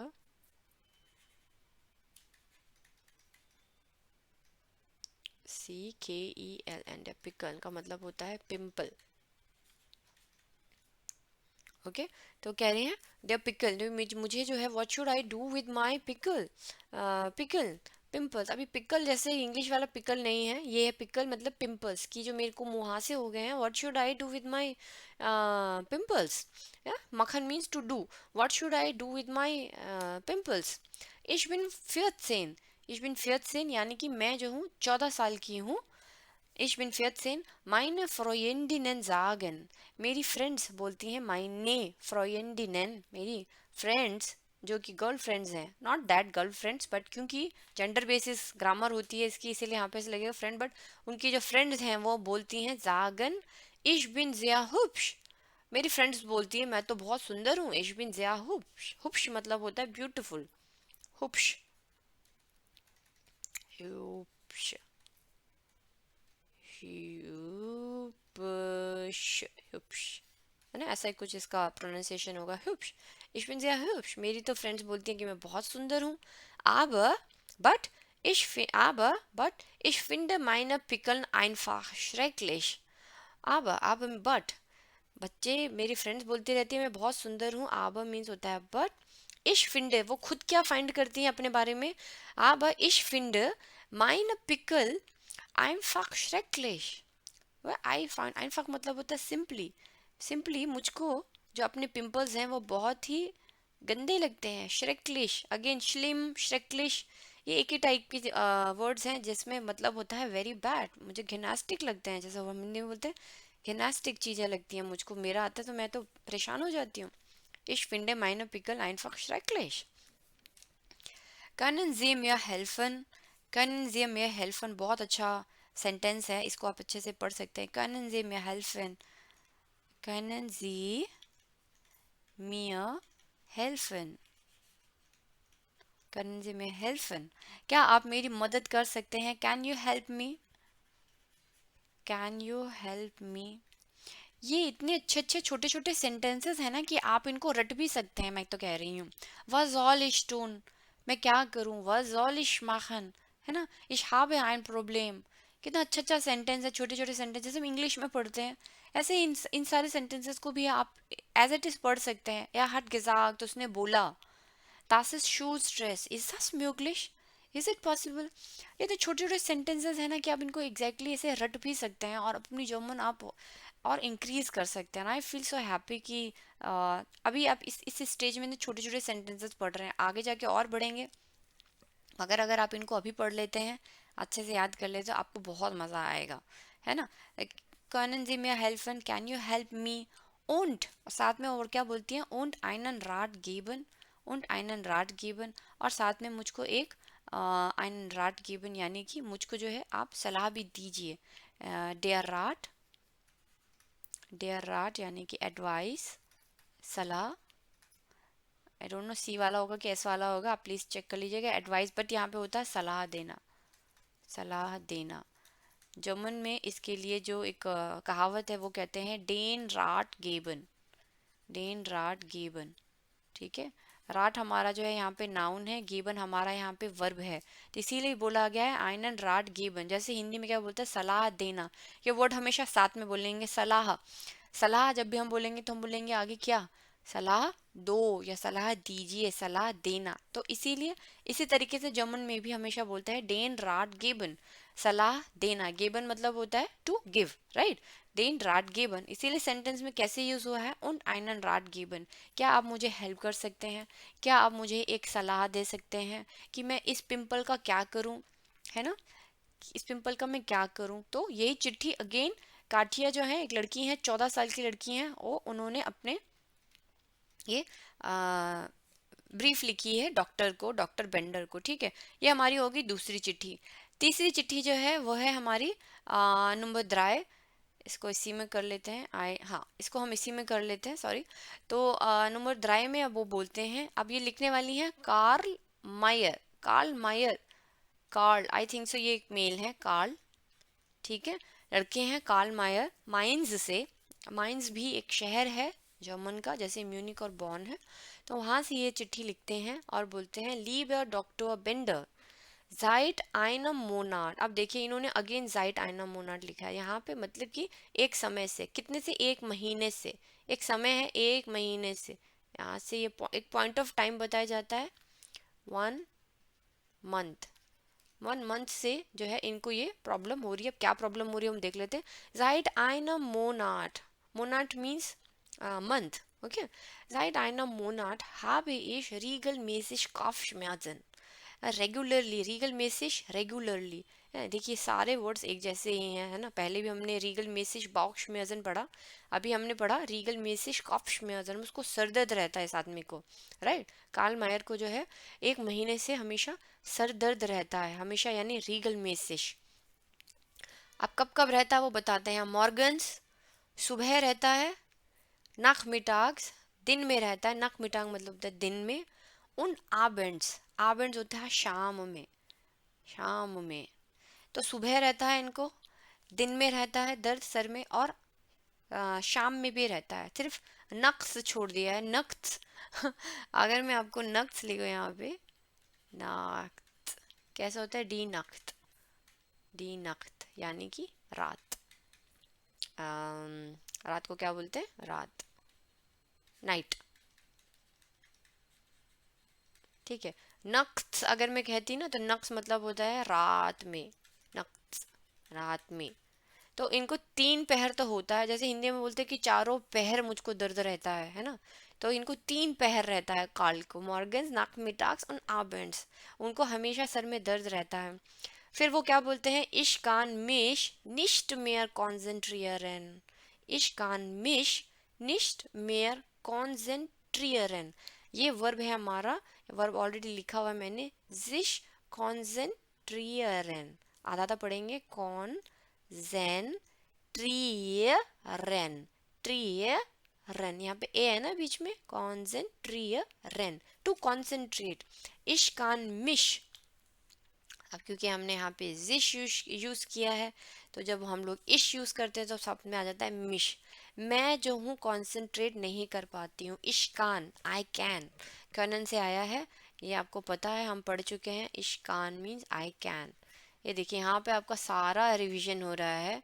ये वर्ब है, मॉडल वर्ब है कनन, ठीक है।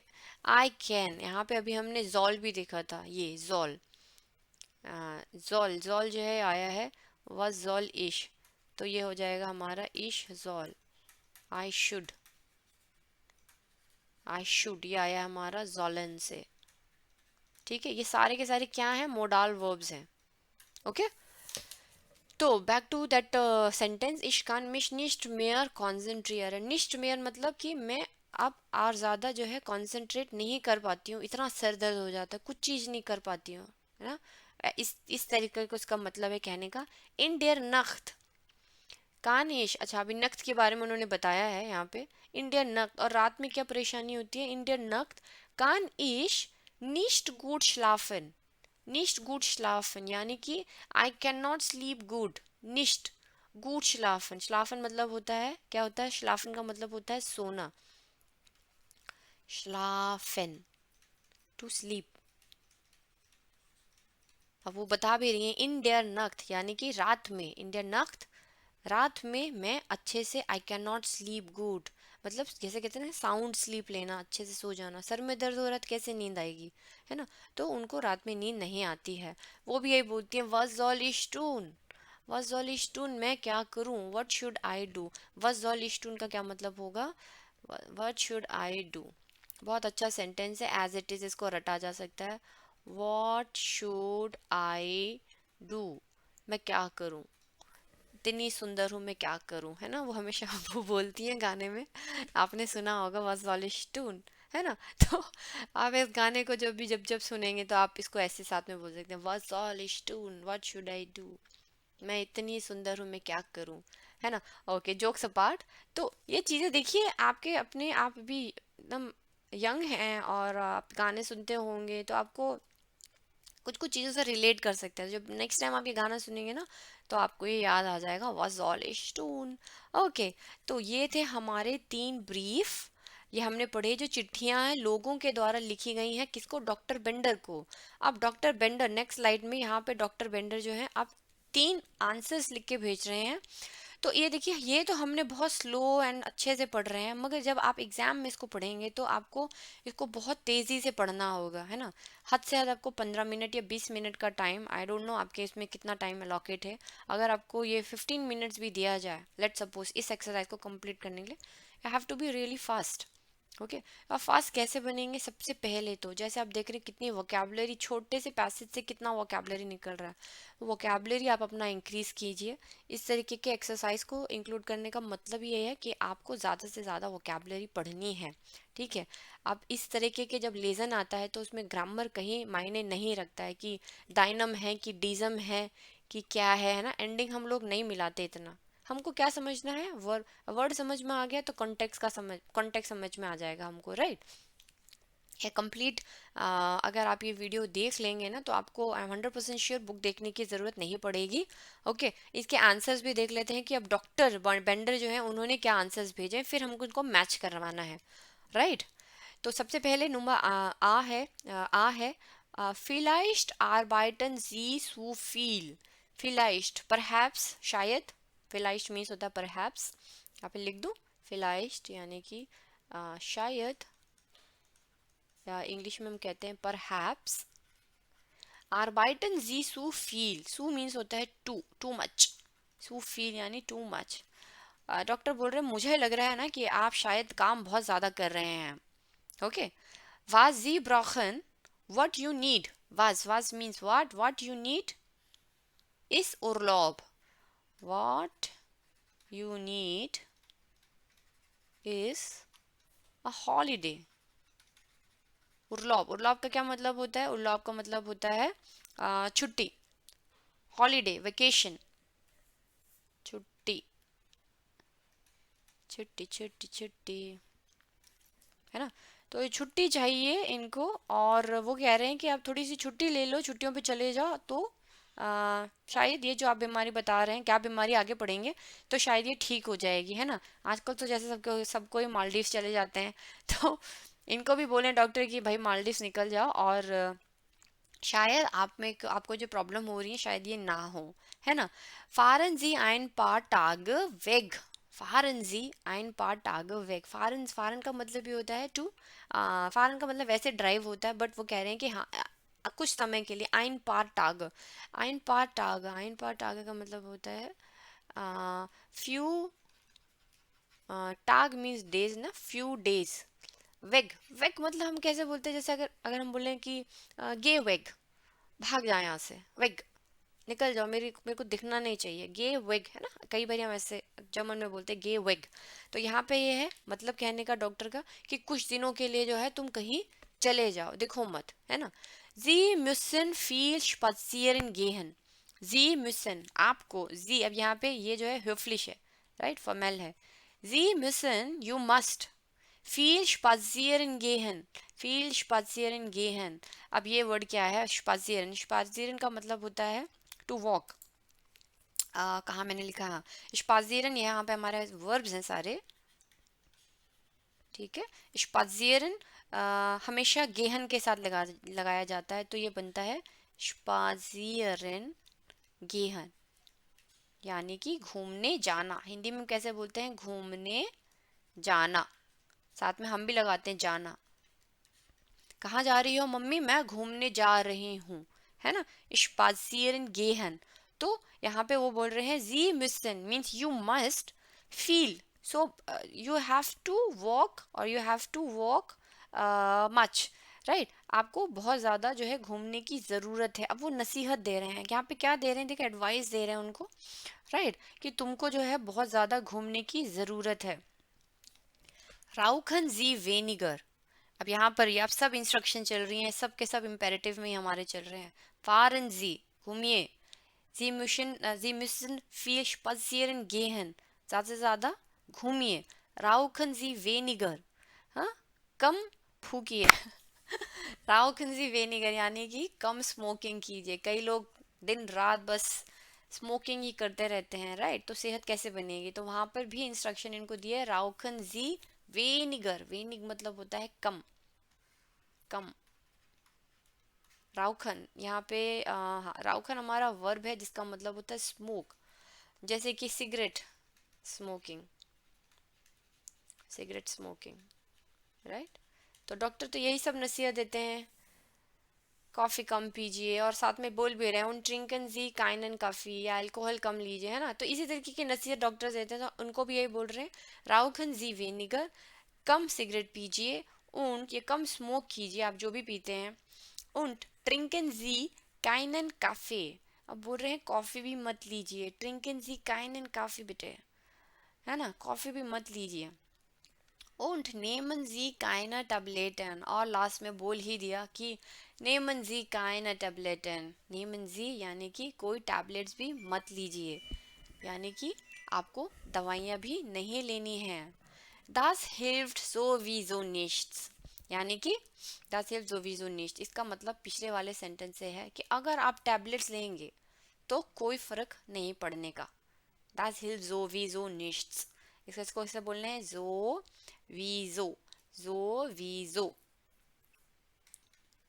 so sowieso nicht, sowieso nicht। जैसे हम बोलते हैं ना यार कुछ भी तुम कर लो कर्म कांड, बट कुछ होने वाला नहीं है इससे, है ना। कई बार हम हिंदी में ऐसे, अगर हिंदी में हम बोलें तो हम हिंदी में ऐसे एक्सप्रेशन बोलते हैं कि इससे कुछ होने जाने वाला नहीं है, कर भी लोगे तो ये सब चीज़ है ना।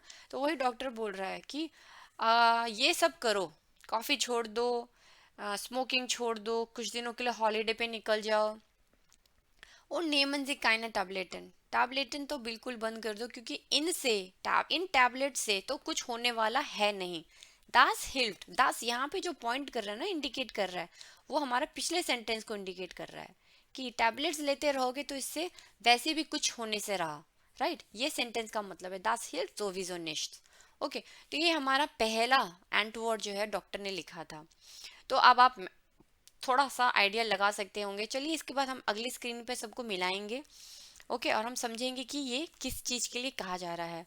दूसरा पहले हम पढ़ लेते हैं, बे, das ist nicht so schlimm, das ist nicht so schlimm, ये इतना बुरा नहीं है, schlimm मतलब बुरा, das ist nicht so schlimm, alle Jugendlichen, alle all, alle means होता है all. Alle Jugendlichen in deinem Alter haben dasselbe Problem. जितने भी युगेंड, युगेंड मतलब होता है यंग, यंग बच्चे जो हैं, जितने भी यंग बच्चे हैं, इन डाइनम आल्टर, इन योर एज, हम बोलते हैं ना तुम्हारी उम्र में, इन योर एज, हाबन, हैव द जेल्ब प्रॉब्लम यानी कि सेम प्रॉब्लम. आपको मतलब समझ में आया? आला युगेंडलिशन, सारे जवान बच्चे जो होते हैं तुम्हारी उम्र में जब होते हैं उनको ये सेम प्रॉब्लम्स होती हैं, हैव सेम इश्यूज या same problems. Und in ein paar Jahren, इसमें मैं आपको बता दूं, डी यूगेंड होता है यूथ, ओके, डी यूगेंड यूथ या टीनेजर्स, उसी से वर्ड आया है यूगेंडलिशन, okay. und in ein paar Jahren, और कुछ सालों में, ein paar Jahren मतलब in few years, ein paar Jahre होता है in few years, is as bestimmt vorbei, vorbei मतलब होता है रफा दफा हो जाना, तो गायब हो जाएगा, फॉर बाय चला जाएगा, राइट, ओके. हिंदी में बोलते हैं कि सब सब मतलब चला जाएगा, कुछ भी नहीं रहेगा. वो क्या बोल रहे हैं डॉक्टर कि कुछ आने वाले सालों में ये जो अब तुम प्रॉब्लम अभी फेस कर रहे हो ये चली जाएगी, और तुम्हारी उम्र के बच्चों को ये होता है, ओके. इंज्विशन कांस दू ein Gesichtswasser, या इंज्विशन, इंज्विशन का मतलब होता है इन बिटवीन, इन बिटवीन. जैसे हम बोलते हैं ना कि अच्छा ये हो रहा है ना तो ऐसा करो, इस बीच तुम ये सब चीजें कर सकती हो. इंज्विशन मतलब होता है इस बीच, हिंदी में हम लोग बोलते हैं, ये वर्ड यूज करते हैं, इस बीच तुम ऐसा करो कि कांस दू ein Gesicht Wasser, गेजिश मतलब होता है चेहरा और वासर मतलब होता है पानी, यानी कि पानी का चेहरा, पानी, सॉरी चेहरे का जो पानी है, चेहरे का पानी, हम लोग इसको गिजिश वसर बोला है, दास गिजिश वसर होता है. ठीक है, यहाँ पे नीचे मैंने सारी वोकेबलरी ऑलरेडी लिखी हुई है. दास गेजिश वसर, फेशियल टोनर या फिर क्लेंजिंग टोनर जो होता है लोग यूज करते हैं, सब लोग यूज करते हैं क्लेंजिंग टोनर. मुंह पे अगर आपको कुछ प्रॉब्लम हो रही है तो आप कुछ क्लीनिंग लोशन लगाते हैं, उसी को कहते हैं दास गेजिश वसर. तो डॉक्टर कह रहा है इस बीच तुम क्या कर सकती हो, यू कैन कांस डू ein गेजिश वसर, फेस पे जो है अपना फेशियल टोनर लगा लो, ओडा या फिर eine गेजिश क्रीम, क्रीम फरवेंडन, क्रीम नहीं क्रीम, ओके. गेजिश क्रीम फरवेंडन, फरवेंडन का मतलब होता है इस्तेमाल करना, टू यूज. फरवेंडन बहुत अच्छा वर्ब है, इसको जरूर अपने याद कीजिएगा. टू यूज यानी कि इस्तेमाल करना, इस्तेमाल, इस्तेमाल करना. ठीक है, डॉक्टर कह रहे हैं अगर फेस पे कुछ प्रॉब्लम हो रही है तो तुम इसको इसका जो ये है फेशियल टोनर है वो यूज कर लो, या फिर तुम एक फेस क्रीम यूज कर सकती हो, गेजिश क्रीम फरवेंडन, फरवेंडन यूज करना. ठीक है, तो हमने पढ़ा था अभी किसी को कुछ प्रॉब्लम था फेस से रिलेटेड. ठीक है, हम लोग अभी आगे मैच करेंगे, तो आपको इन दोनों इन दोनों पैराग्राफ से कुछ आइडिया तो मिलने लगा होगा कि कौन सा ब्रीफ जो है उसके साथ कौन सा आंसर जाएगा. ठीक है, तीसरा भी पढ़ लेते हैं. Natürlich ist das möglich. Natürlich ist das möglich. Naturally ये पॉसिबल है. Natürlich यानी कि naturally, naturally, yes it is possible, possible. For allem full stop है यहाँ पे, उसके बाद है for allem wenn man morgens zur Schule geht und nervös ist. Okay. वो कह रहे हैं सबसे पहले, फॉर आलम का मतलब होता है फर्स्टली, हिंदी में हम बोलते हैं सबसे पहले. कई बार होता है ना, हम बात करते करते ऐसे बोलते हैं कि सबसे पहले तुम ये बताओ कि तुम पार्टी में क्यों नहीं आए. फॉर आलम, सबसे पहले, हम लोग ये कई बार यूज करते हैं कि सबसे पहले तुम ये बताओ कि तुमने सब्जियां क्यों नहीं भेजी, ये कुछ भी है ना, कुछ भी एक्स वाई जेड सेंटेंस आप बनाते सबसे पहले तुम ये बताओ. तो यहाँ पर भी यही है, फॉर आलम सबसे पहले, वेन मान मॉर्गन जो शुलगे, सबसे पहले जब आदमी, मान एक जनरल कैटेगराइज टर्म है, ना लड़की ना लड़का. वेन मान मॉर्गन्स जो शुलगे, जब आदमी सुबह स्कूल जाता है और नर्वस होता है, उन्ट नर्वस, नर्वस इज, और वो नर्वस होता है, नर्वस, इंग्लिश में नर्वस. ठीक है, बस इसमें उमलॉट है। नर्वस इज, जब आदमी सुबह सुबह सबसे पहले स्कूल जाता है और नर्वस होता है। हमने ऐसा एक लेटर पढ़ा है जिसमें कि हमने स्कूल की बात की और हमने बताया कि वो नर्वस भी होता है बच्चा उसका, है ना। Aber bitte, geben Sie Ihrem Sohn keine Tabletten. Aber bitte, doctor बोल रहे हैं बट प्लीज, गेबन जी, ये अगेन इम्पेरेटिव है, गेबन जी इरेम सन, प्लीज अपने बेटे को इरेम जोन काइना टैबलेटन, मगर अपने बेटे को आप अभी से टैबलेट्स मत देना शुरू कीजिए ना, उनको टैबलेट मत देना बच्चे को, बच्चा है, छोटा बच्चा है, बार बार ही टैबलेट्स खिलाने से भी प्रॉब्लम हो जाती है ना, इतनी मेडिसिन सब नहीं लेनी चाहिए। वही वो बता रहे हैं, प्लीज अपने बेटे को आप टैबलेट्स मत दीजिएगा। एयर ब्रॉक्थ, एयर एयर यानी कि आपका बेटा, एयर जॉन, डेयर जोन होता है, इसीलिए पर्सनल प्रोनाउन अब क्या रिप्लेस करेंगे, एयर जोन, या आप ऐसे बोल सकते हैं इरेम जोन ब्रोक्थ नुआ क्रॉयटी। आपके बेटे को सिर्फ जो है एक हर्बल टी बना के दे दीजिए, है ना, उतना ही बहुत है उसको। अगर उसको सुबह स्कूल जाने से नर्वसनेस लगती है तो आप अपने बेटे को सिर्फ जो है टी दे दीजिए, राइट। तो ये थे हमारे 3 पैराग्राफ। अब हम लोग अपना फिर से वही देखते हैं जो हमने स्टार्टिंग में पढ़ा था। अब आप ये देख सकते हैं कि कौन सा लेटर किस डॉक्टर ने किसको क्या आंसर दिया है। तो सबसे पहला वाला जो हमने पढ़ा, उसका आपको क्या लगता है कि आ का क्या होना चाहिए था, जिसमें कि उनको बताया गया है कि आप बहुत ज़्यादा काम करते हैं, ठीक है, आरबाइटन, बहुत ज़्यादा आरबाइटन करते हैं, आपको एक हॉलीडे चाहिए, है ना, उर्लॉब चाहिए, हॉलीडे चाहिए, आपको कहीं चला जाना चाहिए, आपको कम सिगरेट रौखन कम स्मोकिंग करनी चाहिए, आपको ट्रिंकन जी काइनन काफ़े कॉफ़ी नहीं पीनी चाहिए, और नेमन जी काइनन टैबलेटन दास हिल जोविजो नीड्स। यानी कि ये जो है यहाँ पे जो मुझे लगता है कि ये चीज़ हम लोग कार्ल मायर के लिए यूज़ कर सकते हैं। क्यों? क्योंकि कार्ल मायर सबसे पहले एक मेल है, चलिए ये भी कोई तो रीज़न नहीं हुआ, पर यहाँ पे बताइए वो बोल रहे हैं कि मुझे हमेशा सर दर्द रहता है, राइट, कॉफ्शमेर्जन रहता है। अच्छा, अगर आपको कभी ऐसी चीज, जैसे अभी आपको लग रहा है कि ये मैं 100% नहीं श्योर हो पा रहा हूँ, तो पहले दूसरे पैराग्राफ कर लेते हैं कि किस में श्योरिटी है। ओके, जैसे हमने जो हमने अभी लास्ट पैराग्राफ पढ़ा है, सी, वो देखिए, उसमें बहुत ज़्यादा इरेम जोन यानी कि सन की बात हो रही है ना, और स्कूल की बात हो रही है कि स्कूल जाने से पहले जो है वो बहुत नर्वस हो जाता है। तो हमने ऐसा टेक्स्ट पढ़ा है, राइट। और स्टार्टिंग में कैसे बोल रहे हैं, नेचुरलिस इज द स्मूगलिश, है ना। और इस ये वाला जो आप लेटर पढ़िए, इसमें उनकी मम्मी ने भी लास्ट में यही बोला था, इज द स्मूगलिश, तो डॉक्टर बोल रहे हैं नेचुरलिश इज द स्मूगलिश। ये देखिए कनेक्टिविटी है सेंटेंस की, राइट। इज द स्मूगलिश, मम्मी बोलती हैं, क्या ये पॉसिबल है, मेरे बेटे को स्कूल का स्ट्रेस है, क्या ये इतने बच्चों में हो सकता है। डॉक्टर बोलते हैं नेचुरलिश इज द स्मूगलिश। सबसे पहले तो जब वो स्कूल जाता है, और यहाँ पे हमने सुरशूलगेत, यहाँ पे भी हमने सेम स्ट्रक्चर देखा था, सुरशूलगेत, राइट, और नर्वस इज। तो उन्होंने बताया था कि जब भी बच्चा स्कूल जाता है तभी ज़्यादा वो ज़्यादा स्लिम हो जाता है, राइट।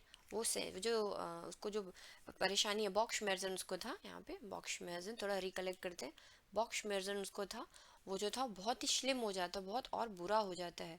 तो वो कहती हैं कि बच्चे को टैबलेट मत दीजिए, उसको सिर्फ जो है आप सुबह सुबह क्रोइडर टे दे दीजिए, and that will help, right.